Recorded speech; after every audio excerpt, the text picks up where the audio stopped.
Our next competitor is Calia Torres from the Department of Psychology, and her presentation is entitled Train Your Brain to Close the Pain Gate, a treatment without side effects for pain management. My name is Calia Torres.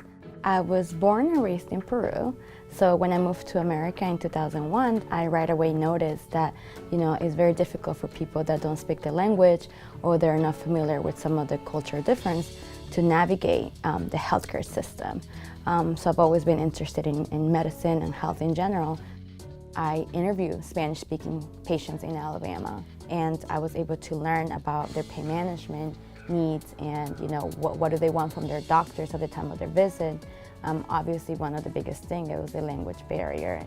So because I'm from another country and I had to learn English and I had to learn how to navigate a different country, specifically the healthcare system, it's really important for me to understand, not only what's different, but how can other people too be able to successfully navigate a different healthcare system. One of my goals is to conduct more research in Spanish, to publish in Spanish, to do some training in Spanish for providers and as well as patients.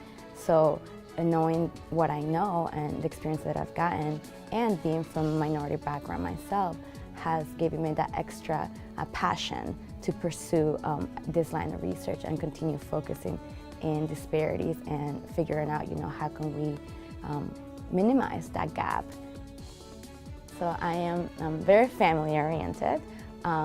So one of the things that I always struggle with is, explaining to my parents how valuable I am to them, right? Because they're so used to calling me and me being accessible, but being in grad school, seeing patients, my schedule, it's always booked, and it's funny to have to compromise. And having that family support is really important. I think they take a lot of pride in the work that I do because they know that I'm especially passionate about not only grad school becoming PhD, but also helping the Latino community. Imagine getting injured in the job and not being able to work anymore. You now don't have an income.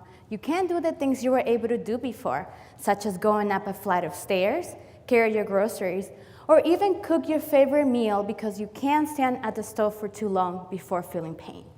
You have tried everything you knew existed for pain: surgery, physical therapy, and years of pain medicine. It has now been a decade since you got injured, and you're still in pain.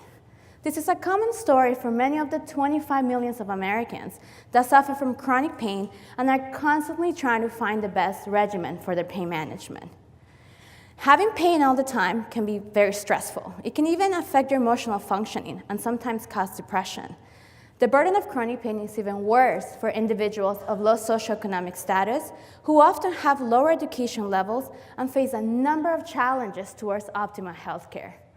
In our lab, we're committed to reducing access barriers. We want everyone, regardless of literacy levels or socioeconomic status, to benefit from treatments that have been shown to work, such as cognitive behavioral therapy, also known as CBT. A treatment designed to help patients change the pattern of their thoughts and feelings because it is affecting their ability to cope with their pain effectively. We have made a number of adaptations to make these treatments easier to understand by our population. We have included pictures. We provide audio CDs with summaries of the lesson for our patients on each week. And for now, for the first time ever, patients are receiving treatment that is written at a 5th grade level instead of the typical 10th grade level. For the past 3 years, patients in Tuscaloosa and rural Alabama have been attending a 10-week program for pain management. They have learned a number of coping strategies, but to also understand the role of the brain in the pain experience. We tell our patients that the brain receives signals coming from the body, but it also sends signals down this gate in the spinal cord. Now, we're not saying that the pain is all in your head, but instead, how can one train the brain to narrow the pain gate based on what you're thinking and feeling in that moment? The power of bringing people together to this group has allowed our patients to share their stories, but to also learn that they're not the only ones living with this silent chronic condition. Many of our patients are doing better today. Some of them are even taking less pain medication because they've learned other ways to cope with their pain. And by simplifying these treatments, we can make these treatments accessible to patients that face literacy barriers. So why should patients only rely on pain medicine that can be addicting, or surgery that can cost a lot of money, when they can also improve their psychological functioning by learning ways to narrow the pain gate? Thank you.